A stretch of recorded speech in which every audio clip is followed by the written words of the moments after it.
This podcast is brought to you by the IIEA, sharing ideas, shaping policy.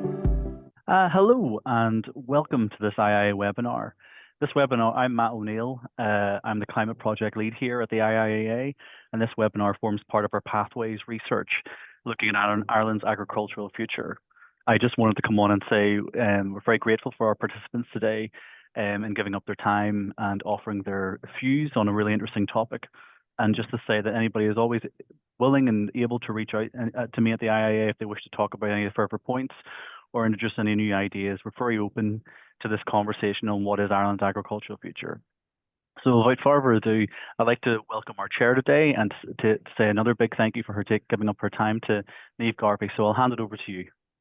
Great. Thank you, Matt. Good morning, everyone. Welcome to today's webinar titled Denmark's Green Tripartite Agreement, a new model for Ireland's agriculture and climate policy. So thank you all for joining us this morning. I'm Niamh Garvey. I'll be chairing today, as Matt mentioned. And to those of you who don't know me, I'm a senior policy analyst with the National Economic and Social Council, and I work in areas related to sustainable development and climate action. So today's session, we're going to be looking at how Denmark took a major step with its 2024 Green Tripartite Agreement, which was very much the first of its kind to introduce an agricultural climate tax as part of a broader package of reform around emissions, nature and nutrient pollution. So we really hope today to gain an understanding not only of what Denmark agreed, but how and why, and also to maybe reflect on some lessons that Ireland might be able to learn from this process. Before we get started, just a couple of housekeeping issues. Our panel will present for around 40 minutes. The Danish perspective will take about 30 minutes between the two presenters, and then we'll have some reflection from two Irish panelists, which will last about 20 minutes. I'm then going to ask a couple of questions, and after that, we'll turn to the audience for your questions and your insights. So please do make use of the Q&A function during the session and after the presentations to get your questions in. We'll be keeping an eye on them and we'll be able to read them out to the panel for response. Please do remember to identify yourself and any affiliation when you're asking a question. And finally, just a reminder that today's presentation and the Q&A session are going to be on record. I'm going to hand over to the panel shortly now, but I'm just going to introduce all four of them first, and then we'll hand over. So Johannes Flatz is climate analyst in CONCITO's programme on food and consumption. Johannes works as climate analyst with a focus on analysis of European agricultural policies. He's particularly focused on the analysis of the Common Agricultural Policy and the regulation of carbon emissions from the agricultural sector. He has a master's degree in environmental economics from the University of Copenhagen. Erik Jørgensen is chief consultant at the Climate and Energy Danish Agriculture and Food Council. Erik was very involved in the tripartite process, so we're really keen to get his perspectives on that. And Erik mainly focuses on EU policies. Maria Snell then is Senior Policy Executive at Macra Feirme, Ireland's national organisation representing young farmers and rural youth. She holds a PhD in environmental science from the UK, where she worked on projects on water quality, habitat management and ecological health. Maria returned home to join Macra, where she works to ensure that the voices of rural youth are represented in shaping sustainable agricultural, rural development and environmental policy. And our final panellist is Ailbhe Gerrard. Ailbhe is a farmer, beekeeper and agricultural educator and the founder of Brookfield Farm in County Tipperary. She's also a leading member of Talamh, the Irish branch of La Via Campesina, and has been recognised for her innovative agroecological farming practices and advocacy for community-led food systems. So we have a fantastic panel, really looking forward to the discussion. And I'll hand over now to Johannes. Please begin your presentation. Thank you. Thank you very much, and good morning, everybody. And thank you also to Matt and the IIEA team for organizing this really interesting webinar and inviting me. I'm going to share my screen and I'll ask the question, can everybody see my screen, and hopefully also in presenting mode? That works. Right. So yeah, a Danish perspective. I'm going to talk a little bit about why Denmark is introducing, as the first country in the world, a tax on agricultural emissions, and how Denmark is now pushing that idea, not just in Denmark itself, but also abroad in the EU. And I'm going to start with a little bit of background information. Let me start by the most simple thing: Denmark's emissions between 1990 and 2024. And you can see here that Danish emissions have dropped significantly since the 90s. And the reductions were mostly coming from the electricity sector, but also industry. And you can see that in the same time frame, agriculture, you can see in blue in the bottom, has barely reduced its emissions in this time. So you can see that energy has been very good at reducing its emissions in Denmark.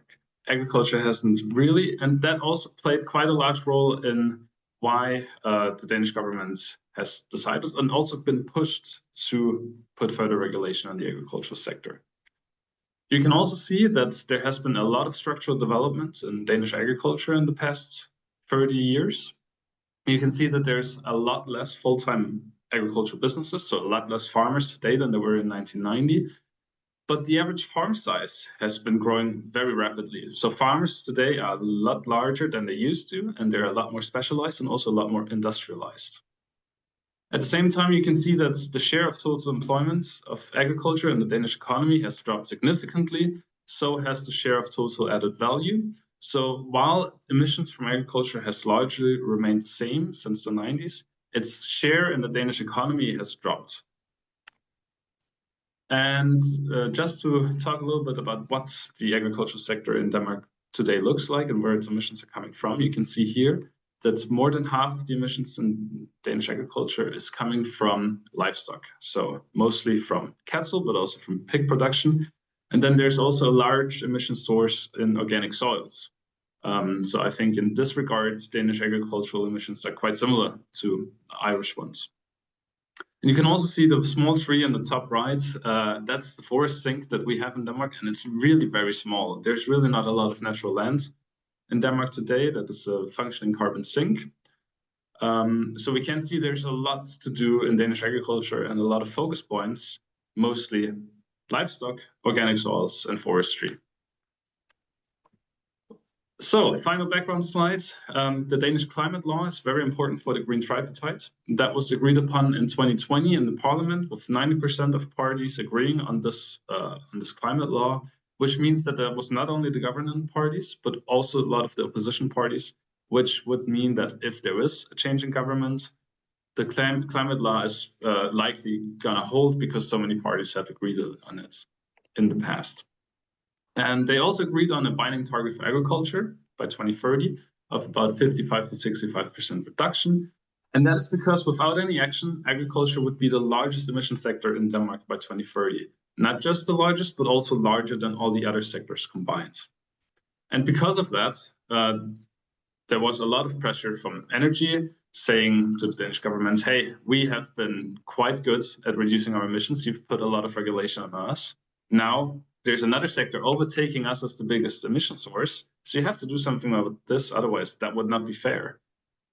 So that's the background to the climate law. The government put in an expert group to find a way on how to reduce emissions. They come up with different methods, mostly focused on a tax system. There was a very big report also coming out in English called the Svar report. If you're really interested in how to design a tax in agriculture, I can only recommend this 400-page report. It's a very good read. And now the Green Tripartite. So after the expert group made their recommendation in the late 2023, there was tripartite set in with different negotiating partners. Here we have the Danish Agriculture Food Council, who is also represented today by Erik in the presentation later. Also the Danish Society for Nature Conservation, the Confederation of Danish Industry, who, as I said, already put a lot of pressure on the agricultural sector to reduce emissions just as well.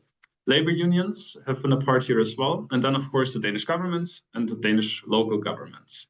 And my organization, CONCITO, we have been not a negotiating partner in these negotiations, but we were a knowledge partner, providing a lot of inputs to the other partners.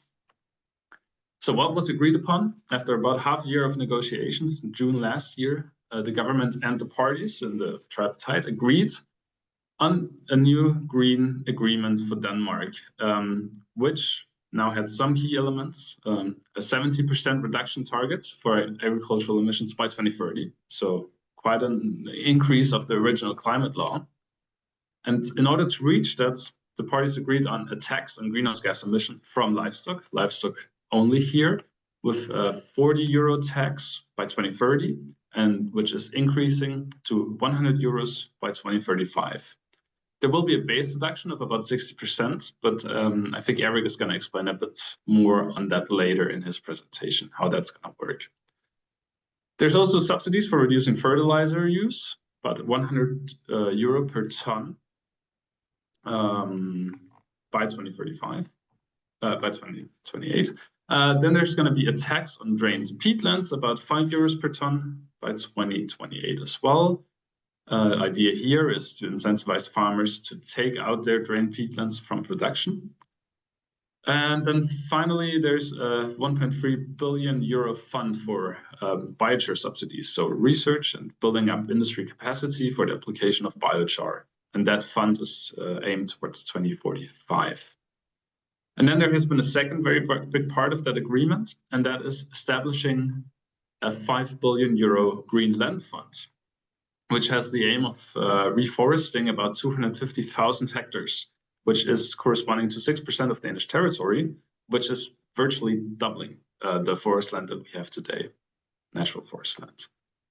Another goal is also to re-wet 140,000 hectares of carbon-rich drained peatlands, and 1.4 billion euros of this 5 billion euro fund is allocated to nitrogen-reducing efforts, with the hope that we can reduce or improve the water quality of Danish waters.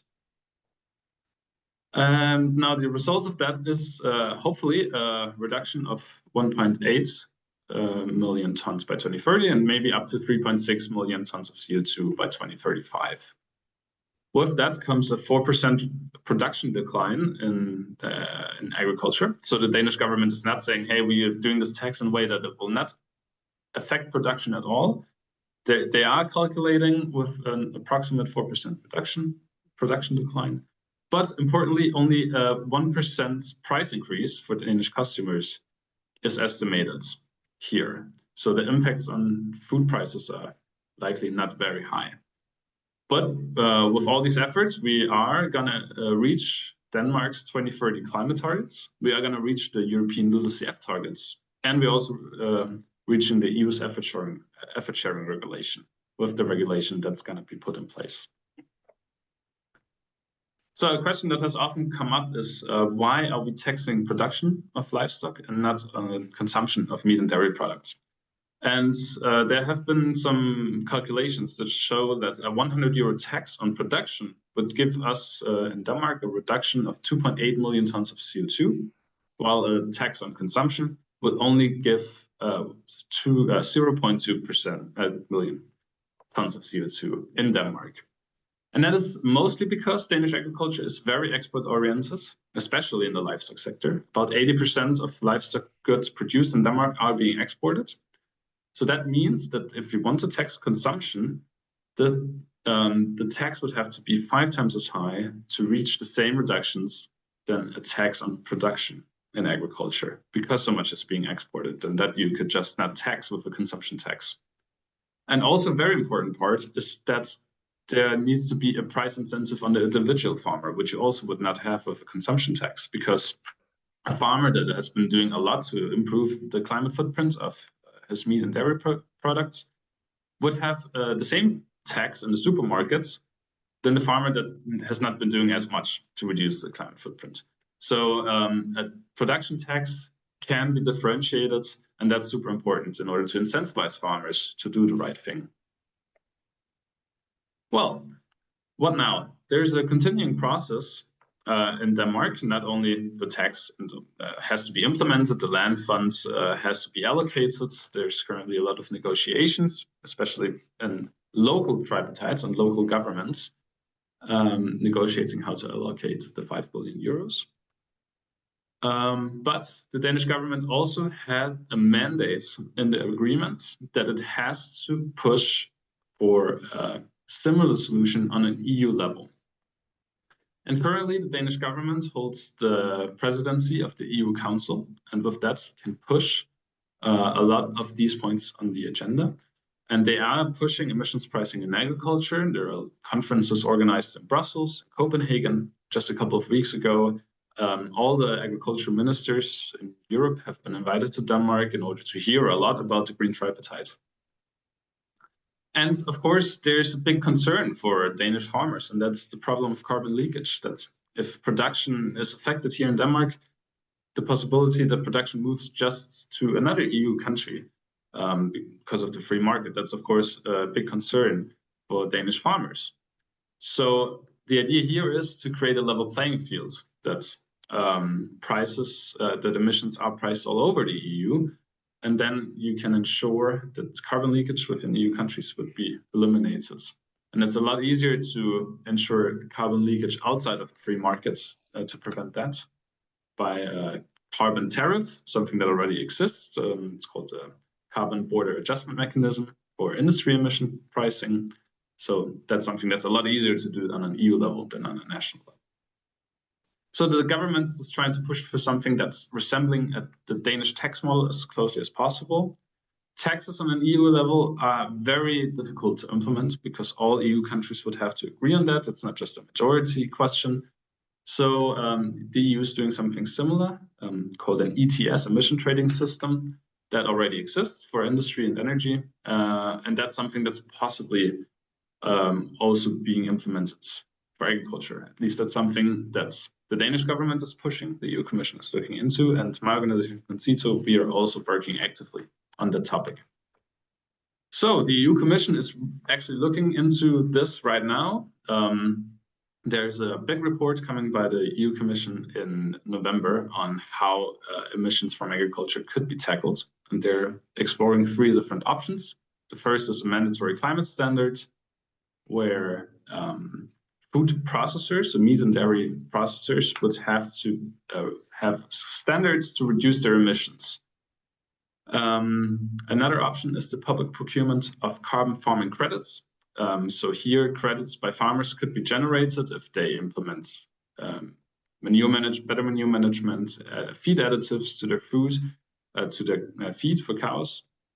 And by reducing the emissions in this technical way, they can create credits that then can be sold either to the downstream food and meat and dairy processors, or by the Commission public procurement buying up these credits. We at CONCITO are actually very critical of that idea because it's very much based on voluntarily, and with that might not be as effective in incentivizing the necessary reductions in emissions that we need. So we are recommending Ag ETS, an agri-food emissions trading system, where either downstream processors pay for the emissions of the meat and dairy that they're buying from farmers, or farmers themselves are trading for emission credits for emission reductions. If you're more interested in that topic, I'll not go into much more detail, but CONCITO has published a big report called Climate Action in the Downstream Agriculture Emissions Trading, where we're exploring all of these options in more detail. But regardless of an ETS or a tax, there are some things that we think are super important, not just in Denmark, but also in the EU, that we think should be applied. And that's ETS, but the tax, they can both be a very effective tool to address emissions from the livestock sector. So emissions pricing is effective to reduce emissions. But it's very important that we are ensuring clear incentives on farm to enable on-farm climate action and incentivize farmers to do the right thing. We need good monitoring, reporting, and verification. That's the key to any good climate policy. But we also think that the design of an MRV approach can be simple and can build on existing data and default values. That's something that we are doing in Denmark, and that's something that can be done on a European level. It is not impossible. But it's very important that that design fits with national inventories to make emission reductions count.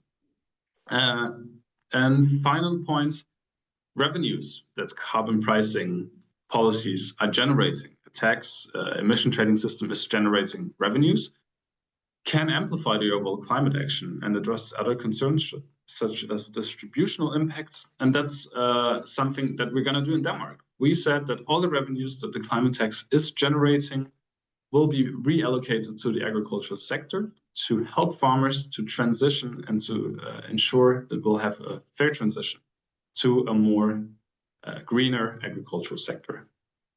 And with that, I'm gonna end my presentation and hand it over to the next presenter. If you have any questions, you're more than welcome to follow up, but thank you very much. Thank you. We invite Erik to give his presentation. And just a reminder, if you are asking, please do put your questions in the Q&A and state your name and affiliation. Thank you, Erik. Thank you so much. I hope you all can hear me. I just have to put this into viewing mode. Just a second. I don't know how it looks in your place. Is it okay, the slides? And we can see the slides. We can see the presenter mode. Okay. So yeah, that's better. Yeah. Okay, that's perfect. Okay, thank you so much for having me at this webinar. I am pleased to be here, as Johannes was before, and I was asked to elaborate a bit more on our background, our thoughts about joining this this agreement, these negotiations, and so on.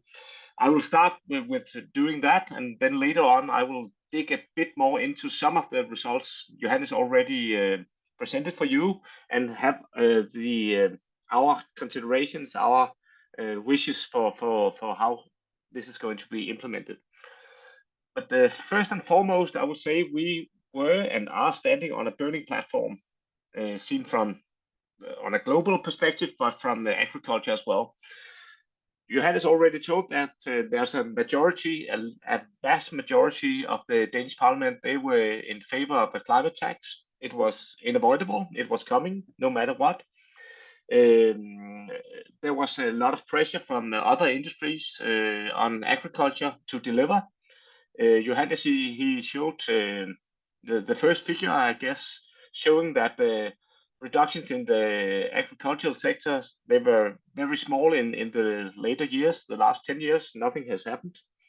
And on top of that, there has been a lot of pressure on agriculture in Denmark, there still are, regarding other issues such as environmental issues and the impact on of food production.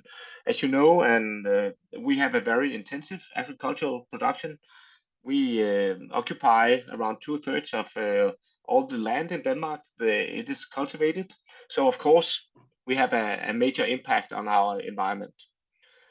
So that's kind of the background, that's the burning platform.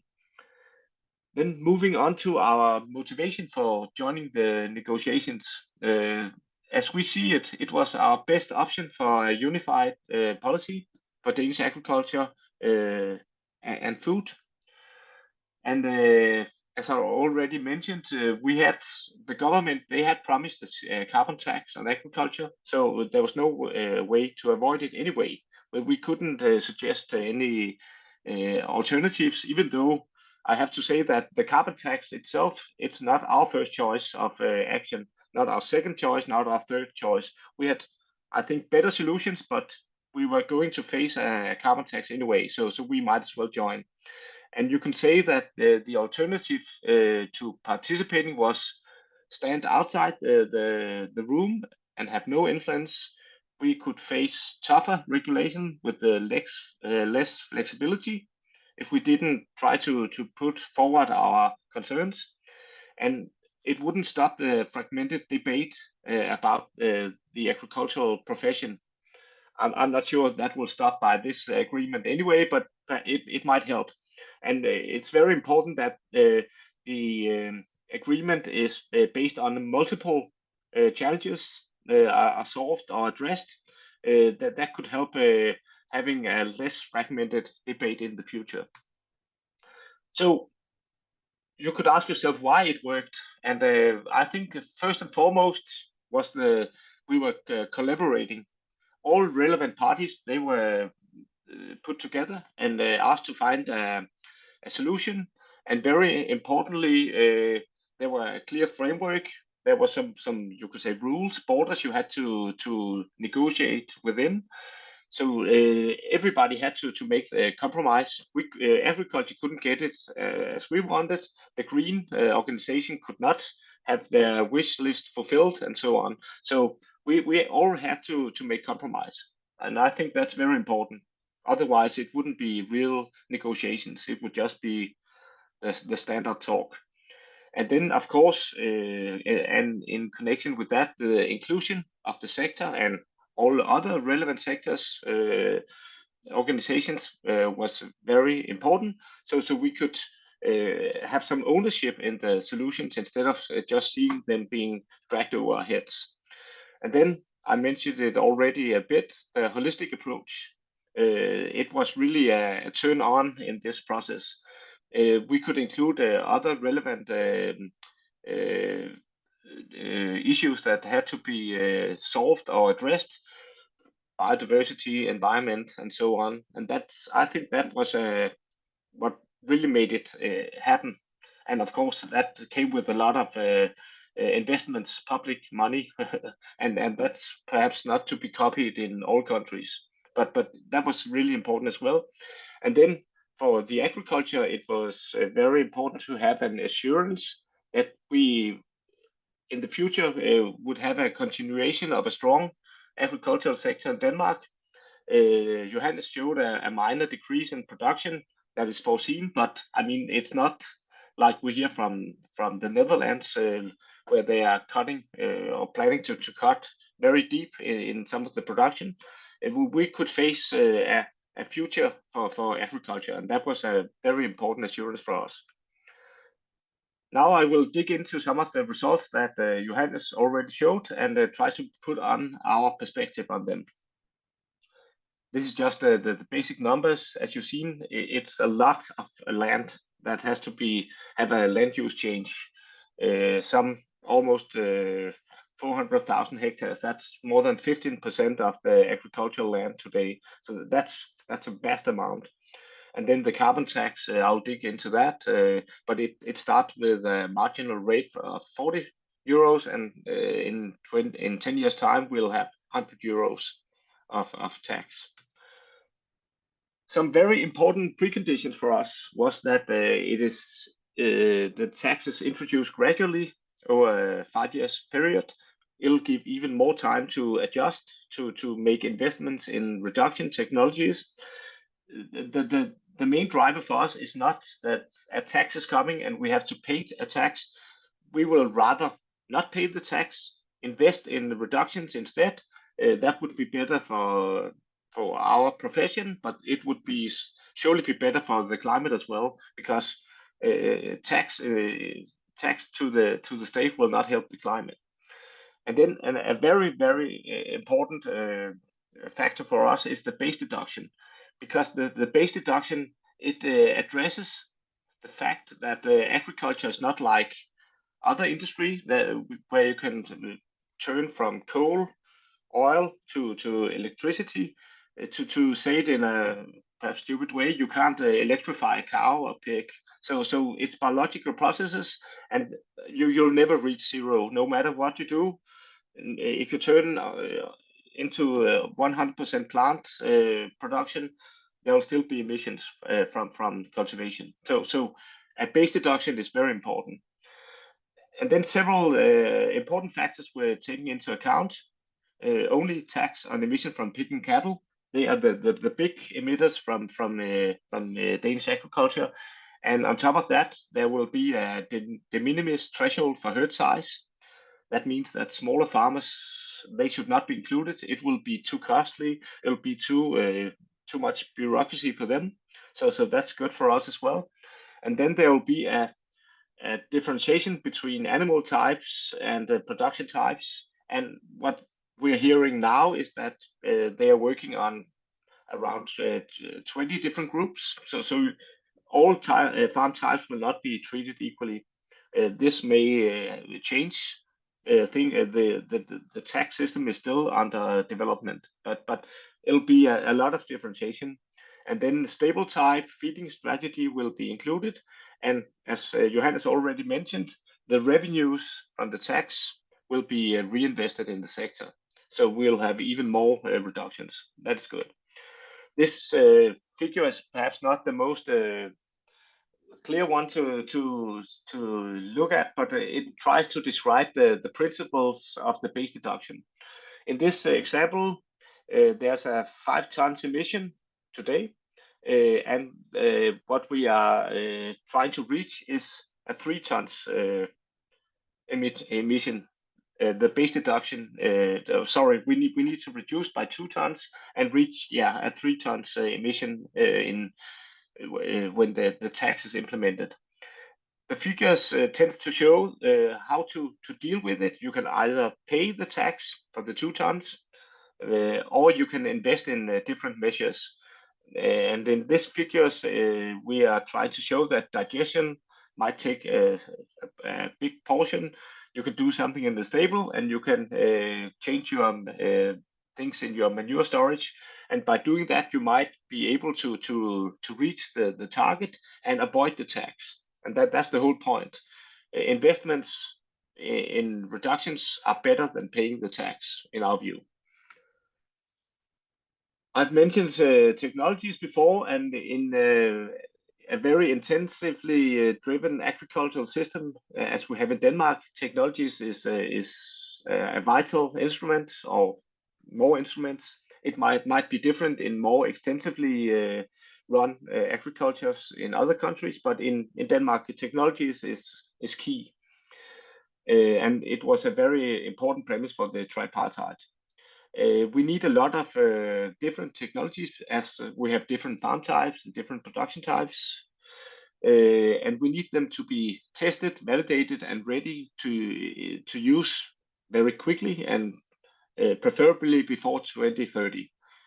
Of course, cost effectiveness is a key factor. If they are too expensive, you should rather pay the tax, which is not a good thing. And then, of course, you have to look into the possible side effects. You need to identify them. It's not a good idea that you reduce the emissions, but then you have you create another problem. And then Johannes mentioned the MRV systems as well. They need to be very efficiently, because we need reliable effects. They're vital. We need to have true reductions, and not just on paper. Then here at the end, I'll just mention the tax on peatlands. Johannes mentioned that as well. We have around 70,000 hectares of carbon-rich lowland soils, peatlands, and around them we another 70,000 hectares are bordering them, and they need to be taken out as well, because when you're re-wetting the peatlands, they will be affected as well. That's the prognosis by now, that we need to take out around 140,000 hectares. If you as a farmer have got those peatlands and you say, yes, I want to join a project, you'll avoid the tax. And if you say no, you'll have to pay the tax. So there's kind of a carrot and stick process here. You can avoid them by joining, and you'll get subsidies for taking out your land. So it might be a driver for the farmers. That's what we hope, because there are a lot of emissions from the peatlands. And it's going to be looked into details in 2027. The process on the peatlands is already ongoing now. It started before the tripartite, actually, and so it's an ongoing process. It's not something that is going to be started in the coming years. So we have good experiences so far. Around 50 to 55,000 hectares is already into the system. Some of them might not be turned into projects, but we are quite comfortable. So that's my first round of introduction, and you are, of course, very welcome to ask any questions later on. Thank you. Great, thank you, Erik, and thank you, Johannes. That's a fantastic, between the two presentations, a really good overview of the Danish experience there. So we're going to move straight into some reflections from an Irish perspective. I'll invite Maria first, or Ailbhe first, and then Maria for their reflections on what they've just heard. Thank you, and please do keep the questions coming in. Good morning, everybody. Thank you so much to Matt and the IIEA for the invitation and the opportunity to join to discuss this really interesting proposal and plan from Denmark. I'm speaking on behalf of Talamh, which is an organization of regenerative farmers and looking to support local food, looking to support regenerative agriculture, looking to reduce climate emissions, but also looking for food justice, livelihoods for farmers, and a whole range of positive things for farmers and food producers. I'm also a farmer with a diverse, organically certified farm, which gives certain other insights. So having read through the Danish Tripartite, having listened to the two excellent presentations today, I think that there are huge opportunities here for Ireland. But what we need to do is to be really aware of the importance of the three elements that really stand out to me, of the holistic thinking, which is that there's agreement on what the problems are. Ireland is facing into large taxes for breaching our emissions for greenhouse gases. So we might as well put the money into helping solve the problem rather than just paying the fine and carrying on as we're going. The other really important thing is the collaboration, and that the Irish agriculture and food producing sector needs to really pull together in a way that the Danish model shows us can be done. And they also to support the existing agriculture system to assist with transition, if this is what if this is the way that Ireland will be going, is to support the export agriculture system as we currently have with export of meat and milk, to support that that the assurance that that's going to be able to continue, but possibly in a more appropriate way. That would be the initial considerations on that. The other really important thing is that this is potentially a huge opportunity for Irish agriculture.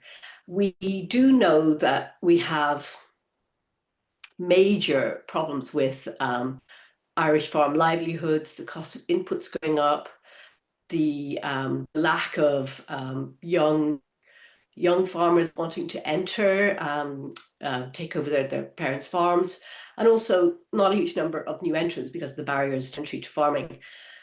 And I think a plan a little like the Danish Tripartite Plan could help solve some of these problems. Another really important part is looking at the food system as a whole. The Talamh have written a local food policy framework, which really integrates food production and getting food through the production system and to consumer. But also that gives us an opportunity to rethink how in the Irish context, that we are producing food, but also running it through the system to get to the consumer. There's a huge opportunity here for the profits that are in the middle with them processing and retailing, to redistribute some of that money to the primary producers, to the farmers, and also to consumers, giving us an opportunity for more locally produced healthy food. Because as we know at the moment, we're exporting 90% of our meat and milk, but we're importing the vast majority, 90% I think it is, of our fruit and vegetables. That kind of thing could be, we have an opportunity to change that whole system of how we're exporting calorie heavy food, but also importing the important food as well. So I think it's a really interesting possibility to sit down and with all the parties involved and look at.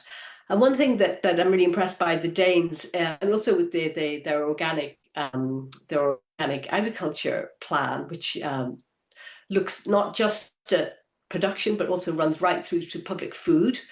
with a proportion of required organic food in all public kitchens, for instance, is that it's been thought through really carefully.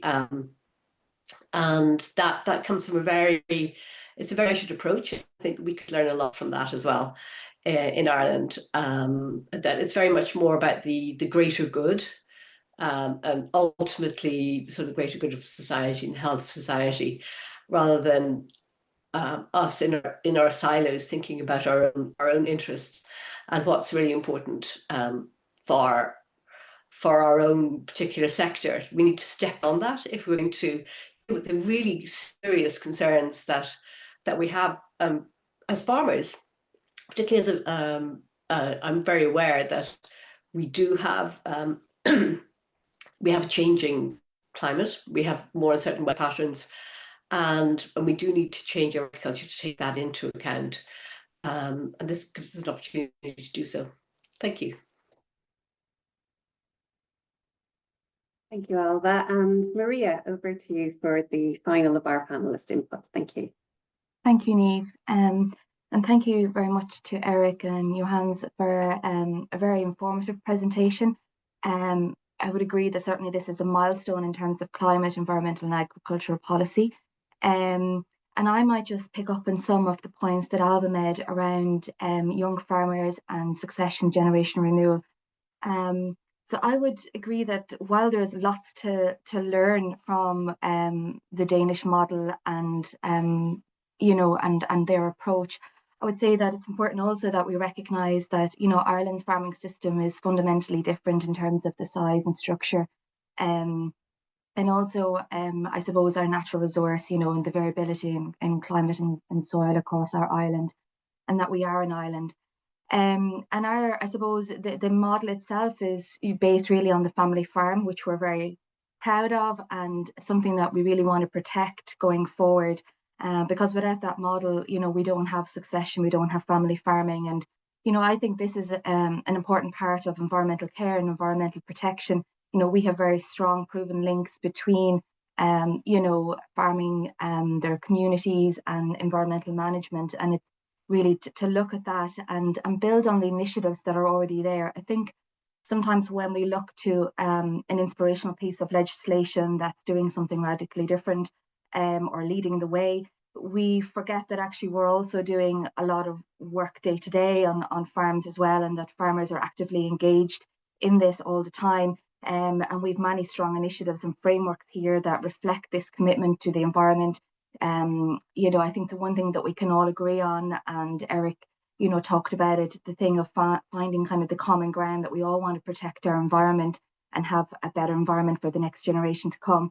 And we have lots of different, between schemes, knowledge exchange program, advisory, that promote, I suppose, critically sustainability, but also the viability of family farms and farms in general. And while that should be acknowledged, that there is lots that we can do and lots that we can build on, and lots of, I suppose, principles and inspiration that we can take from different models elsewhere, and in particular the Danish model that we've just heard about this morning. I suppose one of the key things that strikes me, was the comments around, kind of a comprehensive, holistic model, and I think that is important. I understand that this started out really looking at emissions, and then it brought in other elements such as, water quality, the Water Framework Directive, and targets that, that we're struggling to meet right across Europe. And certainly, I think to bring everything together into a long-term kind of holistic framework is beneficial, because there's a lot of different elements in terms of the environmental policy that farmers are working with day on day, be that water, environment, biodiversity, and initiatives. So I think it's important, to have this kind of predictable long-term frameworks, because certainly in the Irish context, a key challenge is that we have a very kind of short-term policy cycles, and that creates uncertainty, and it makes it really difficult, particularly from a young farmer point of view, but also farming in general, to make kind of plans to put together investments, because it's just very hard to plan against all that kind of short-term policy uncertainty, and to make investment for nature, but also for your farm business. And I think, you know, a thing that also strikes me about this agreement is that it kind of lays out a roadmap, you know, and it gives time to go on a journey together. And we recognize that there's still a lot of work to do in certain areas to work the detail out, but it sets a path, and you critically have those lead-in times. And I think that's something that we could learn from here, you know, to have that time to plan, prepare, and finding the right structure and financial support. And I suppose the other element that really struck me as well was the collaborative approach, and this concept of finding the compromise through kind of structured collaboration and dialogue. And I think those are really important. I mean, as you know, I understand that there was 7 parties undertook that kind of structured dialogue in terms of the Danish agreement. But I suppose if you look at Irish agriculture, it's structured a little bit differently. And so I would say that there would need to be more parties at the table, which brings more challenges, but also opportunities. But it's important that everybody is at that table recognising our family farm model, the differences across sectors, and that we have this kind of wider shared ownership, and coming back also to ownership by rural communities as well, of which farmers are an integral part of. So I think that's really important, that kind of, I suppose, giving assurances to farmers, but also bringing everybody on the journey and finding that compromise to you know, to be able to find that common ground to move forward from. And I suppose just another point that Ailbhe touched on was the opportunities that lie within this model too. And I suppose some of the things that struck me in particular was, you know, the investment into research, you know, and as young farmers, you know, we very much take a science-driven approach, that we like an evidence base to help us make informed decisions. And I suppose, you know, what in this we have a kind of a strong structure of measures, both some existing and new proposed measures. And it's great that there is ongoing research going into this. What I would say is that's really important, that, you know, that we have the research, but also that this is implementable and it's practical actions at farm scale. Sometimes there can be a disconnect here that farmers and young farmers would experience. So it's important as we move through this process, you know, and if we were to take some inspiration from this, you know, to really look at that element of it, that make sure that it's always practical at farm scale and there's actionable steps there. Another thing that struck me was the use of technology, which is fantastic, and but I would urge that, you know, that's not a replacement, but a driver for the social element. And in all of these discussions, when we talk about sustainability, I feel like we're missing out on the social element, and I think it's particularly stark, but it's also statistics that reflect across Europe, is that, you know, we have really a crisis in generation renewal. Only 4.3% approximately of farmers under 35 here in Ireland, but yet we know that we, you know, technology alone is not going to deliver the change that we need. It's not going to help us bring down our emissions, not going to help us in terms of you know, delivering back biodiversity. That we need people here as well, alongside these other tools in that, you know, that we're developing and have at the moment. So I think it's really important that we start to look at the social element and how we can support farmers, how we can look at some of these barriers. Because if we really want sustainability in the holistic sense, we need to look at not just the environment and the financial stability of a business, but also to look at that social element as well. And we really need our young people. And I suppose this is very much to the fore of my mind. Yesterday we had the EU strategy on generation renewal was published, and I suppose we can see that the role the policy has, and, you know, that CAP is, you know, is referred to within the Tripartite Agreement and the opportunities there. And I would say, you know, as we go forward, it's really important that we do have a ring-fence budget for young farmers, so that we can help us, you know, I suppose that we all have a willingness to take part and to do our part, but that we need that support, that we can't do it alone, and that we have significant barriers in terms of access to land and finance, and particularly in the Irish model, like we do have challenges in different sectors around poor profitability or variable profitability. It just depends on the markets and the year,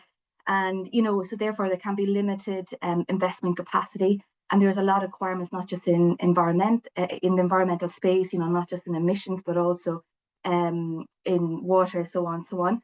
sometimes, you know, these as these technologies are emerging, for example, feed additives, they can be very costly and may not necessarily drive down production, help production efficiencies, but increase costs. So we need to kind of look and make sure that we have kind of the right kind of investment supports there, and capacity for farmers to move and take the necessary actions.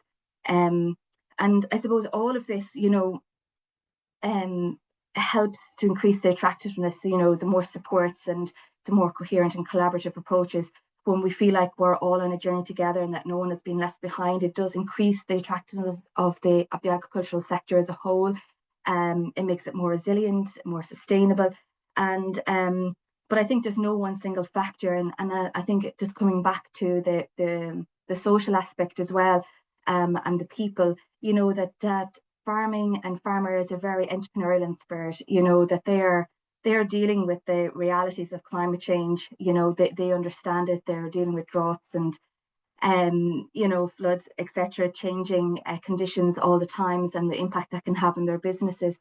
And I suppose it's about recognizing this, and then recognizing that they also want to play a role in, I suppose, taking forward some of these initiatives. But that while we can take broad principles from a European perspective, I think we need to have autonomy at national and definitely at farm level, to recognise that there's no one size fits all. You know, here in Ireland particularly, we have a kind of a slogan or phrase, you know, that it's the right measure in the right place at the right time. And I think that is critical, you know, that we reflect the diversity of farm businesses, and that farmers who know their land and know their businesses really well, and also, you know, to recognise that generational knowledge that is there, you know, on farms, that we understand the history of the land too, and to bring all of that forward and to place a value on that, I think is really important, and that, you know, to maintain choice at farm level. Because I suppose one thing that struck me when we compare the Danish model to the Irish model is the comments I think Erik mentioned, you know, that smaller farms are not included in this emissions tax at the moment. And my understanding, but maybe Erik could, or Johannes could correct me, is that, you know, here in Ireland, I think the average size of farm, according to 23 figures in the Irish Farm Survey, is about just sort of shy of 35 hectares. But it's double that. It's 70 to 80 in Denmark is the average size farm. So I think we need to look at the complexities that fabric may bring, but also the opportunities. And so, like the model that we've taken here, the approach, that the framework that we have at the moment, is that, you know, we have measures, targeted measures that farmers are doing. We have sustainability, a digital sustainability platform. We have education and awareness, you know, really good support in respect to that, and looking at bringing down production efficiencies and coming at it from efficiencies rather and targeted measures, rather than looking at excess per se. And I think that, you know, those messages were coming through in the presentations this morning as well, that taxes are not going to solve the problem, that we need active measures. And we need to recognise the scale, and again, just coming back, you know, that you have to recognise the capacity of a farmer to invest, that they're responding to markets and responding to structural policy changes. So we need to all take kind of co-responsibility in this. Like, there's a role of consumers, there's a role in terms of the wider kind of holistic approach here, to step back and think about the bioeconomy, think about energy, and, you know, the different value-added elements of farming as well. And I suppose just to conclude, I suppose one other thought that I had listening to the presentations this morning was that, you know, we're very much at the start of this journey, and the key thing for me is, as we move through this, is that, you know, and what I'll be looking to learn from is, you know, how do we keep everybody on the journey? How do we ensure this kind of cooperation as we move forward? And to look at, you know, the key challenge is going to be in implementation and the monitoring of this going forward, and to keep that momentum. So I might leave it there, but happy to take any questions that you may have and come back in again. Thanks, Niamh. Great, thank you, Maria. And I'll invite all of the panelists maybe to rejoin the screens here, and we can open up for a little bit of discussion.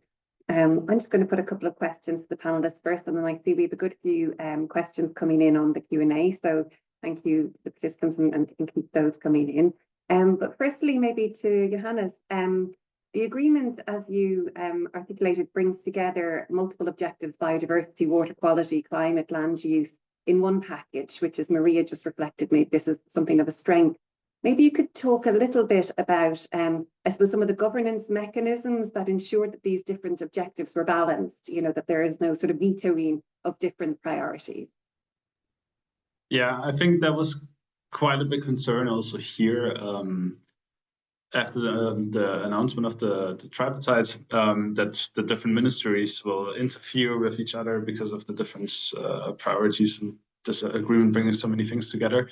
And I think the government came up with a very simple solution. They just created a new ministry. It's called the Ministry for the Green Tripartite. And they are taking over the responsibilities regarding to this agreement, with the idea that the Agriculture Ministry, the environmental agencies, and the Climate Ministry won't interfere with each other, but this was centralized at this new ministry, while the other ministries have other roles. For example, the Climate Ministry has the role of going out into the EU and pushing for this agenda that I've talked about. But yeah, it's quite a simple solution to this complex governance issue. Thank you. And maybe for Erik, you discussed how the agreement was built, bringing, I suppose, the different stakeholders together: agriculture, industry, unions, municipalities, NGOs at the same table. I suppose one question, what sort of design element or, you know, early concession maybe unlocked that sort of acceptance from particularly the farmer side in relation to land conversion and the CO2 tax, the carbon tax? I mean, you also mentioned tax maybe was not your first or even second choice. You might say a little bit as well of maybe some of your, you know, alternative preferences as well. Thank you.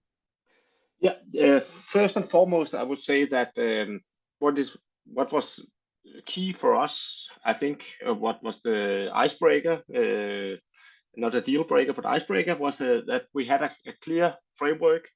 Everybody was invited, so to speak. All important stakeholders were invited, but we were working under a clear framework of not a rule setting, but everybody need to compromise. We couldn't just bring forward our wishing list and say we want it all or nothing. So we all had to accept, for instance, in our case, a carbon tax was unavoidable. We didn't want it, but that's how it is. So we needed to accept that. The same goes for the Green parties and so on. They needed to accept that. For instance, we will have a large export-oriented agriculture in the future. That's not the dream scenario for a green organization, but they needed to accept that. So that's very important that you have these predefined borders. And yeah, as I mentioned, the tax itself was not our invention, not at all. I think we could reach the same by doing it in a bit different way. But a lot of the important elements are included in the agreement. For instance, investment aid for change in land use, for technologies, for practices in cultivation. I didn't mention that in my presentation, but this is not all about technologies. It's about, you could say, carbon farming as well. We have we got two expert groups into the agreement as well, and they looked into what about regenerative agriculture, can that help, and so on. So different ways of cultivating is important as well. It's not all about steel and tanks. So yeah. Thank you. And maybe Maria, from, I suppose, your perspective, speaking from the young farmer perspective and maybe the family farm perspective that you mentioned as well, I mean, what would you say maybe are some of the earlier those visible signals that could work to build trust rather than maybe anxiety in such a process if it was to happen in Ireland? For example, subsidies or rethinking advisory supports or tenure mechanisms or other kinds of things that you might point to for that sort of trust building perspective. Yeah, I think it's, you know, it really comes back to that common ground of, you know, to start from that place and that everybody is at the table. And really for me, it's around, you know, and we see this happening already, you know, in different environmental spaces, you know, different partners coming together across different backgrounds, from industry to research to farming communities, to try and look at this together. And I think it's about, you know, everybody at the table, everybody actively listening, and particularly from a young farmer point of view, because we are the minority, is really beginning to kind of listen in a real way to what the barriers are and how we can overcome them together, and how we can have more integrated policy, you know, that looking at environmental without looking at social, without having farmers there. We need everything moving forward together. And I think it just starts with those initial conversations and that active listening piece, and in a willingness, I suppose, to find the solutions together, because they're not always easy to find, and there is a compromise from all sides that will need to be found as we come, because we have very big challenges, not just in the environment, but in the financial and the viability of farms, and then also in terms of the social element and the generation renewal aspect. Thank you. And Ailbhe, for yourself, so Denmark is investing 134 million in plant-based food and organic farming. If Ireland was, you know, adopting a deal for diversified or organic producers, would you identify, or would you see a risk of any, I suppose, unpriced co-benefits, whether to soil or water or resilience, that could be at risk if they were ignored? I suppose are there some sort of, I suppose, credible pathways that you'd point to for those sort of valuing ecosystem services that you'd like to speak to? That's a great question. Thank you. Yes, Denmark is investing heavily in plant-based food and in organic farming. And if Ireland went down the same pathway, I think that there would be, to be honest, absolutely no risk to unpriced co-benefits, things like water quality, soil, biodiversity, because organic farming and regenerative agriculture, by their very nature, have, is well proven, have positive impacts on water quality, because you're not using artificial fertilizers, for instance. Biodiversity tends to be better on organic farms, etc., etc. And quite apart from that, it would also give a better balance of payments for Ireland, because we're importing such large amounts of artificial fertilizer. It would immediately make a difference to our emissions if a magic wand was waved and Ireland moved towards organic farming. I mean, obviously that's not going to happen just like that, but no, those co-benefits, those public goods, would not be affected if Ireland took on this kind of approach and system. Great, thank you. Well, we've plenty of questions coming in, so I'll take a few from the audience. So online, Myra Dowling asked, how much are the tax raising measures expected to raise vis-a-vis the fund that Johannes noted in his presentation? And a second question, these are both to Johannes and Erik. Geraldine O'Sullivan from the Irish Farmers Association also asked, you know, that Johannes mentioned the climate action will lead to a 4% reduction in production. And maybe you could say a little bit more on the cost, so unpacking the cost to the farmer in undertaking the measures. And I suppose whether these costs would be fully covered by the tax generated or the Green Land Fund, and maybe what sort of analysis has been done on the real cost to farmers and the impact on farm income. So I think primarily to Johannes, but Erik also, if you can come on. Thank you. Yes, I think both are very good questions. I think the first question is a bit difficult to answer at this point, because we have these base deductions, and there are still ongoing discussions on what technologies we should be taking in there, and that will then determine how much take-up there will be and how many technologies will be implemented, and how, in the end, how much tax will be paid or not avoided by implementing better technologies. So it's quite difficult to say right now how much the tax will actually raise. But that's something I think is super interesting to follow, and of course, important for how much money is going back into the agricultural sector. But yeah, can't answer this right now. Maybe Erik has something more to that. I'll just take the second question. Also, very good and valid question. That has actually been explored in quite a lot of depth in this expert group report that came out before the tripartite started negotiating, where they have laid out what technologies are available and what they will cost, and that basically can say, okay, farmers can abate so and so much by implementing these technologies, avoiding paying the tax, and that's basically the cost.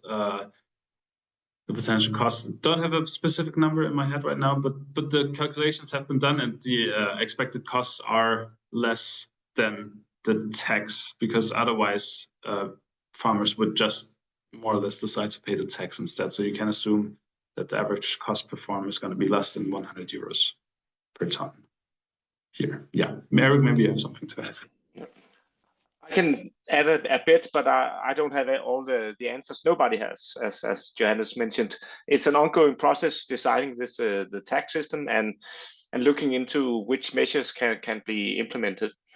From our perspective, hopefully for us, of course, there will be very low revenues and a low recycling of money, because we really want to invest to reduce the emissions, but for doing that, we need a lot of measures, not only technologies, farming practices as well. We need more knowledge, and to doing so, we need them coming in. And until now, it has been quite difficult to know what to do if you have a potential technology, potential measure. What do I do then? It's not a very clear path for approval. So hopefully we can make a fast track approval system. That's part of the agreement. And secondly, there's a climate measure committee, I think you can call it, working right now with the members from all organizations, the tripartite organizations run by the government, of course, and they are looking into whatever measures are on the shelves or coming up, and how should they be processed forward in order to have a wide variety of technologies, because not two farms are alike, so we need a lot of different solutions. Some want to have steel and tanks, others want to do some carbon farming, so we need to cover it all, and hopefully we can have a lot of solutions, very cheap ones, so we don't need subsidies, so the farmers, they can implement with only low extra costs, yeah, and we'll have a low revenue. That's basically it. Thank you. Another couple of questions here. So Matt O'Neill, Climate Project Lead with the IIEA, would like the panel maybe to talk about their experience of the Danish model, and specifically, I suppose, how Ireland or other EU member states could build similar cross-sectoral partnerships, and perhaps also expand a little bit on EU level ambitions, such as those touched on in the presentation. And then Paul Price has asked about deep and sustained cuts in annual methane emissions. So noting that they are crucial for the fair share to meet the 1.5 degrees target, he notes that the IPCC pathways indicate global average 40% cuts by 2040. And the question, I suppose, then is, does the agreement ensure that agricultural methane mitigation is a specific priority? And that's to Johannes and Erik to balance as you. All right. Yeah, thank you. To the methane question, totally agree. It's super important to decrease methane rapidly, because it is the cheapest and the fastest way to halt climate change. And I think the research is very clear on that. And I think there is a big focus on methane emissions in this agreement. That's why the big tax is on livestock. And that's here to reduce mostly methane emissions. So I think there's a good focus on methane here, but that's definitely something. On the other question on EU strategies, well, there is the EU Commission looking into different policy options, and there has been quite mixed positions from the different member states. There are, of course, some member states in the EU that categorically are against any climate action in the agricultural sector. I'm not going to throw in names, but I think there's some usual suspects. But then there are other member states that are very much open for regulation, and member states that have reached out to Erik's organization and to my organization and to the government to hear more about this agreement. And that's also definitely something that Erik and I are doing. We want to go out and talk about this agreement because we think it's a big milestone and it's something that can be a model for a European case. So, yeah. I might just add a few words to what Johannes said. I totally agree about the focus on methane, the need for an EU path as well. And I can just tell insight from agriculture in the EU. I know we have some of our Irish friends there. They are joining this webinar, so they can probably totally agree. But there's a general concern, almost a fear amongst most farmers unions from other member states about climate and agriculture, because there's a lot of fear that this will cost money, this will cost production and so on. So what is really needed is, in my perspective, is an EU system that builds on some of the same pillars as the Danish system, with full collaboration, accepting that we need agriculture in the future, building on incentives and so on. As I said, a tax, and Johannes mentioned it as well, a tax will never be the case on EU level, because not all countries will agree on that. So you need to build another system, and we are not in favor of the tax ourselves, so we can't recommend it. But we could surely build a system that brings incentives and perhaps extra income for some farmers by doing, I wouldn't call it carbon farming, because the carbon farming itself, by doing changes in cultivation, might not bring a lot of reductions, but doing things on farms that you get paid for, but by doing in a positive way, that would be the way forward. And I agree with Johannes on, we are looking very much into some EU solutions, some EU climate architecture for agriculture, because that's the only way forward. What we're doing in Denmark is good for Denmark, and we can be perhaps a role model, or the opposite, I don't know, but it won't change we won't reach the 1.5 target by doing stuff in Denmark. We need to expand it. We need to do it in all around the world, but initially in EU, I think.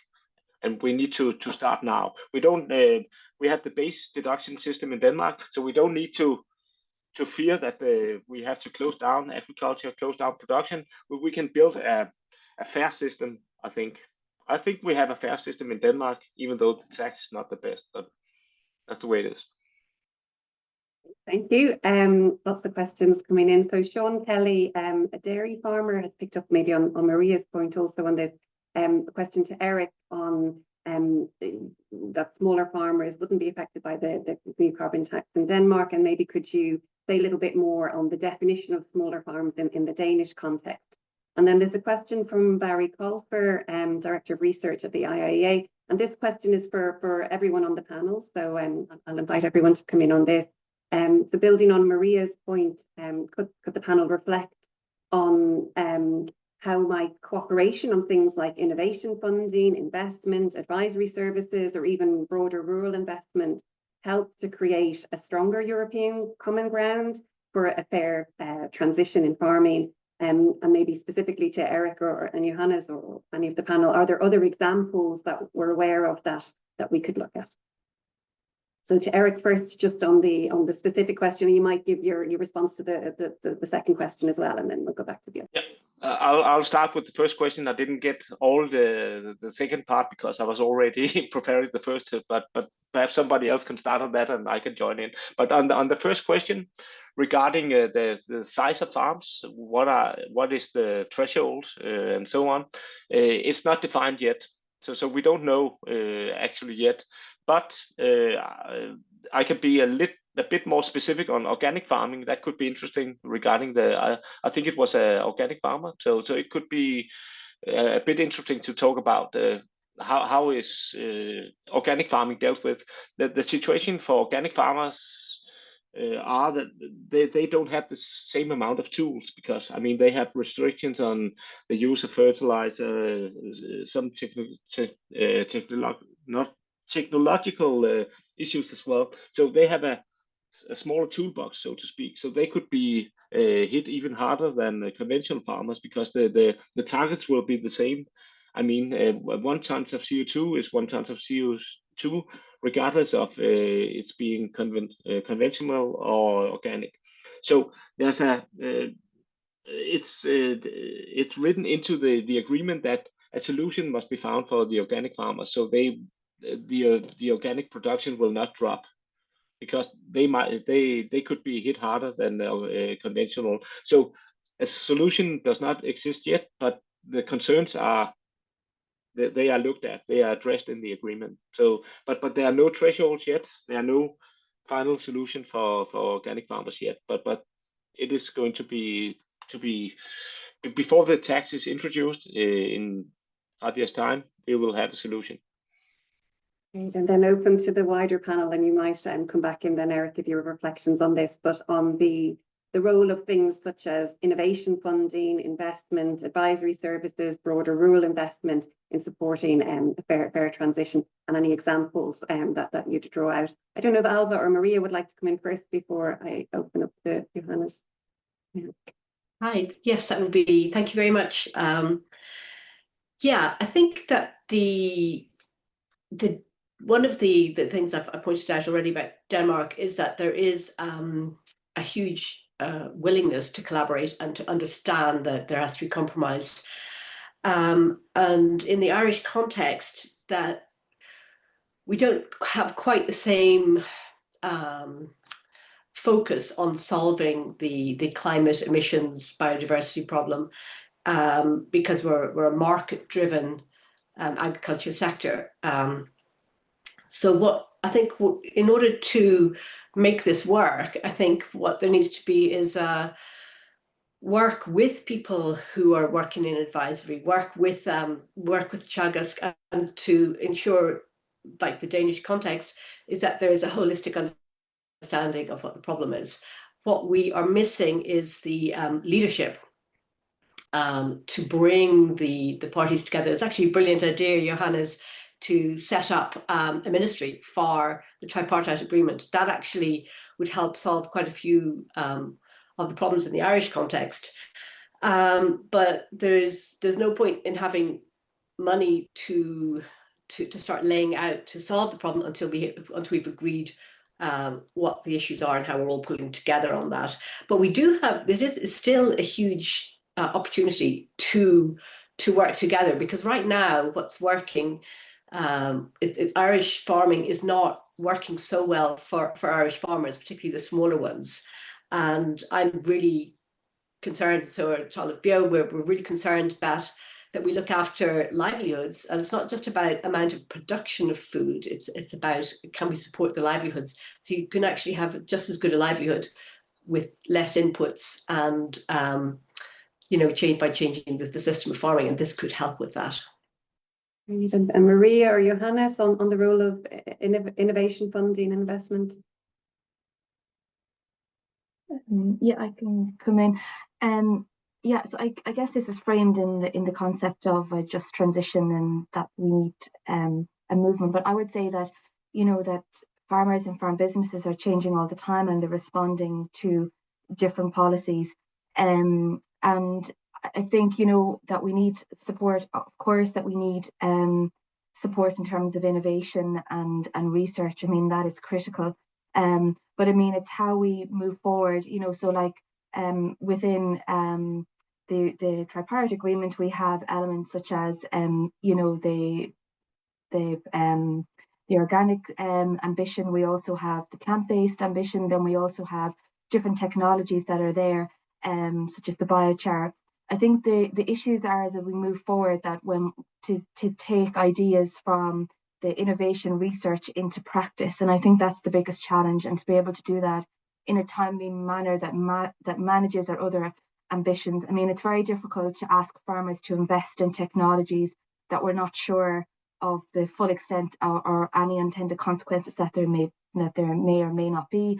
And until all of this is worked out, it's very hard to look at that investment piece on the ground and how we might support that. So I do think that there's a huge role for innovation and research, of course, but it's how we get from that stage into practice on the ground, and then the next stage to be able to support investment, particularly within our model where we are a family farm base system, an outdoor system, and to recognise that and to bring that forward and not to lose, what makes us unique as well in terms of our agricultural model. And, I suppose I would just add, farmers are adapting and changing all the time. And, we do want to protect livelihoods, as Ailbhe said. That's really important, because if you're not viable, well, then you're not going to have, there's not opportunities there and growth. It's very hard to ask anybody to come in. And I suppose, I think farmers in particular are very aware of, the whole climate space and, the targets, but also the implications of climate change on the ground. And I suppose adapting to climate change and integrating mitigation measures is already ongoing. And it's a necessary part of your business model to be able to manage and your management strategy, really. So I think it's really just having the supports, there to have those strong measures and support tools to be able to make, innovation and research is really helpful, because it gives you data to make informed decisions, to look at cost efficiencies, to be able to put the right measure in the right place, and to make those important, I suppose, because decisions around efficiencies, because our system is very much in our supports in terms of climate is looking at production efficiencies. And I think that's where technology is really, really important in having good and up-to-date data as well. And I suppose that helps then farmers to adapt to protect the environment, but also adapt to, because we're living through this, day on day.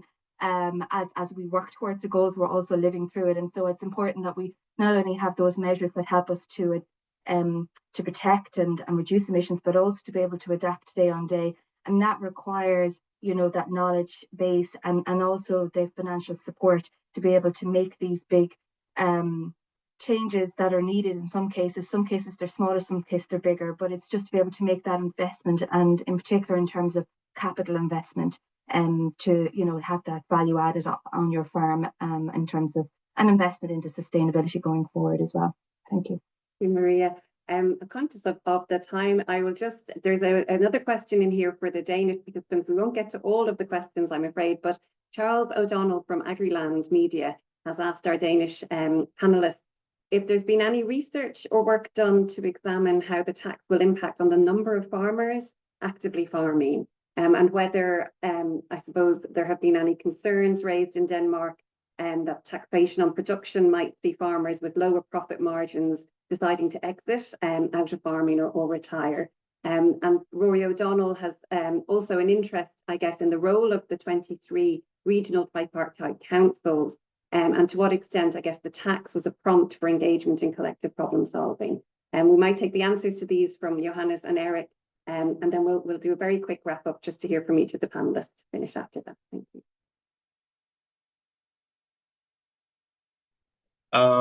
Good question again. I think that's also something that the expert group report has looked into quite a lot, and it was definitely a goal of the negotiators to come up with an agreement that will not lead to farmers and exit production. I don't have, again, a number in my mind. I know that there have been some concerns, but I don't think that is something that's has been, a big problem in the aftermath of the negotiations. But maybe Erik has more to that. The only thing I can add is that in general, we have a very fast structural development in the Danish agriculture, meaning that the number of farmers is dropping because the farms are getting bigger and bigger. It happens all over Europe, but we have been in forefront on that for many years. So this will play into that, I guess. But it's very hard to divide, I think, and at the end, it all ends up to if we can make the solution cheap with a lot of different measures, it might not have any impact, or if it turns out that we don't have any solutions and we have to pay a lot of tax, it might be a problem. But I guess that's part of the agreement to look into this if and try to adjust on its way, because the target, as Johannes mentioned, is not to have a cut in production and a cut in farmers. So there will be changes, of course, if you reduce the arable land by 15% or so. I guess it will take out some jobs from agriculture, but perhaps put it into other sectors like forestry and so on. Great. And briefly on the role of the different tripartite councils, or the regional councils. So the 23 regional councils, their role is mostly to decide about the renaturalization and the 5 billion euro fund here. So where land is taken out, where are we are we investing into nitrogen reducing efforts? So it's mostly about that. There's not a lot about the text the regional tripartites are negotiating. Great. As we enter the last few minutes of the panel, and there are so many questions, my apologies we didn't get to all of them. I might just ask each of the panelists just very briefly, I guess, on your closing thoughts, maybe on what inspiration maybe Ireland could take from this. We'll start with Maria, then Ailbhe, Johannes, then Erik. Thank you, Maria. Thank you. Yes, I suppose the key thing for me is the opportunity here to bring generation renewal through and to look at that social element of sustainability alongside and match that in our ambition for environment and while protecting the financial viability of farms so that they have that ability to invest. And I think, you know, there is lots of opportunities here, and one key thing that strikes me is around the diversification element and looking at the value added of farming produce and farming output. And I think that is very welcome going forward, that we have a very kind of dynamic farm model and that we're looking at the circularity of production going forward as well, and the responsibility not just of the farmers but all of society and the role that we all have to play in that. But critically, the role of structural policy. I know we don't have time to go into that today, but you know, those other key drivers that we need in terms of achieving these goals. Thank you. Brilliant, thank you. And maybe very briefly, Ailbhe, we just the last couple of minutes, we'll take a minute each. Great. Just to wrap up, I think the inspiration is that the Danish agricultural model is quite similar to the Irish in being an export-driven, largely meat and milk type of agriculture. But it looks at it's a much fairer polluter pays kind of model by taxing excess emissions, but also providing incentives to support farmers through the transition. And in the Irish context, in order for us to ensure food and fodder security, we need to diversify our agricultural production. And the Danish way gives us, Danish tripartite model gives us an opportunity to see how to do this.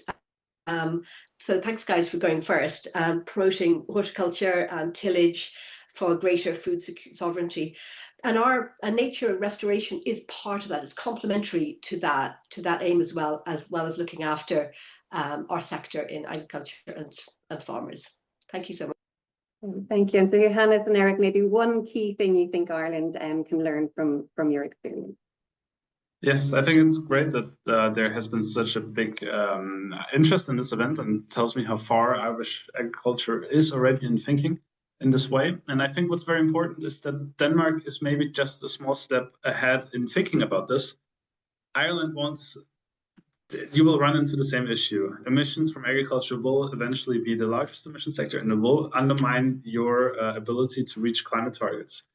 So it's very important to act first. It will just make it a lot cheaper and easier to do so. And that we do so much about our environment, about reforestation is also about climate adaptation. And in order to ensure that we will have a functioning agriculture sector also in the future. And I think that's something that cannot be done too early. Thank you very much. Thank you. And Erik, for the very last minute. Thank you. I will keep it short. I believe that farmers, they are alike. I mean, an Irish farmer is very similar to a Danish farmer, even though we do different stuff, perhaps. I would say collaboration and inclusion is vital, and it still is. But after this discussion and hearing all the input from our panelists from Ireland, I would say that a long-term holistic approach, I mean, that's very important to farmers. They are willing to do anything. They are very come up with good ideas, but they need to have a clear roadmap. And if they have that, they will reach the target. So a roadmap for the future. Well, on that very positive note, thank you very much. Thank you to all the panelists. I think you've led us in a really rich reflection, and thank you all to the participants online for all the really engaging questions, and hopefully the conversation can continue into the future. Thank you, everyone. This podcast is brought to you by the IIEA, sharing ideas, shaping policy.